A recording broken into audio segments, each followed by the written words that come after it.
विधानसभा सत्र को लेकर पुलिस प्रशासन भी इस समय मुस्तैद है, जहां विधानसभा में सुरक्षा के लिए 600 पुलिस के जवान तैनात किए जाएंगे। जहां सुरक्षा में ना कोई चूक हो, इसको लेकर पहली बार इतनी बड़ी संख्या में यहां पर सुरक्षा व्यवस्था की गई है और यहां पर बल लगाने की तैयारी की गई है। संसद में हुई घटना के बाद विधानसभा की सुरक्षा बढ़ाई गई है। जहां आपको बताते चले, दिल्ली संसद में स्मोक अटैक होने के बाद से ही अब छत्तीसगढ़ विधानसभा में भी सुरक्षा व्यवस्था बढ़ा दी गई है। दामनी लगातार बनी हुई है। दामनी, इस बार विधानसभा सत्र में विशेष तौर पर सुरक्षा व्यवस्था बढ़ाई गई है।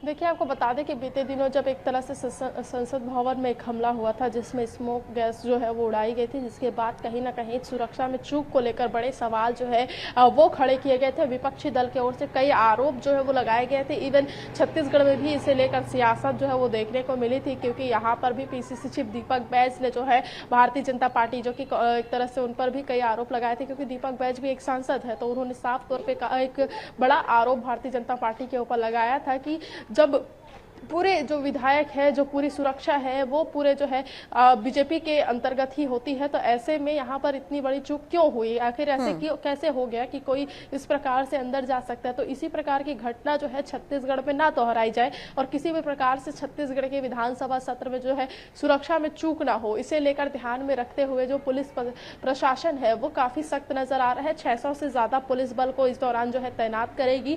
विधानसभा सत्र के दौरान किसी भी प्रकार की जो एक तरह से स्थिति है वो ना खराब हो, इसे लेकर भी विशेष ध्यान जो है वो रखा जाएगा। और आपको बताते हैं कि विधानसभा के गेट से लेकर ही पूरे विधानसभा के अलग अलग जो कोने हैं वहां तक पुलिस बल को जो है वो तैनात किया जाएगा, ताकि इस प्रकार किसी भी प्रकार की जो घटना है वो ना हो और किसी भी प्रकार से चूक जो है सुरक्षा में वो ना हो, क्योंकि 90 विधायक जो है वो इस एक तरह से शीतकालीन सत्र के दौरान शामिल होने के लिए विधानसभा पहुंचेंगे, तो उनकी सुरक्षा का भी पुख्ता इंतजाम जो है इस दौरान किया गया है। और इसे लेकर जो एक तरह से बैठक है वो भी बीते दिनों आयोजित की गई थी। और आईजी रतन लाल टागी के अनुसार ही अगर हम बात करते हैं तो उनका साफ तौर पे यही कहना था कि पूरी तरह से तैयारियां जो है विधानसभा के सत्र को लेकर कर ली गई है। सुरक्षा के लिए जो पुख्ता इंतजाम है वो कर लिए गए हैं। ट्रैफिक जाम की स्थिति कुछ ना हो, इस प्रकार से जैसे विधायक जब जाते तो इस प्रकार कई बार देखने को मिलता है कि ट्रैफिक जाम भी हो जाता है, तो ऐसी स्थिति निर्मित ना हो, इसे भी रखे ध्यान में रखते हुए जो है ट्रैफिक के पुलिस भी बड़ी संख्या में तैनात किए जाएंगे पूरे विधानसभा तक जाने के लिए।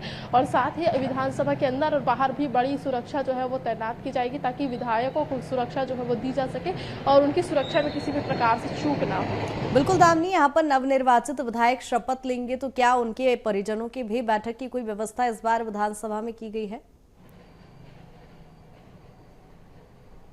देखिए, अभी तक इस प्रकार की कोई भी जानकारी जो है वो नहीं आ पाई है। अगर इस प्रकार की जानकारी अगर आती है तो इस पे स्पष्ट रूप से आपको जानकारी जो है वो दे दी जाएगी। अभी तक इस पे किसी भी प्रकार की जानकारी स्पष्ट रूप से नहीं आई कि आखिर उनके परिवारों के लिए कोई बैठने की व्यवस्था की गई है या नहीं की गई है। अभी बस ये जानकारी स्पष्ट रूप से आ रही है कि 3 दिन के विधानसभा शीतकालीन सत्र में जो पहले दिन कार्यवाही होगी उस पर जो है सभी विधायक शपथ लेंगे। दूसरे दिन की अगर कार्यवाही की बात की जाए तो दूसरे दिन जो तमाम जो एक तरह से राज्यपाल के अभिभाषण है वो सभी विधायक जो है वो सुनते नजर आएंगे और तीसरे दिन अनुपूरक बजट पर चर्चा करते नजर आएंगे। अभी तक जो है किसी भी प्रकार के जो एक तरह से इंतजाम है कि किसके परिवार के लिए यहाँ पे कुछ किया गया है, ये अभी तक स्पष्ट रूप से नहीं कहा गया है। ठीक है, बहुत शुक्रिया दामनी तमाम जानकारी के लिए।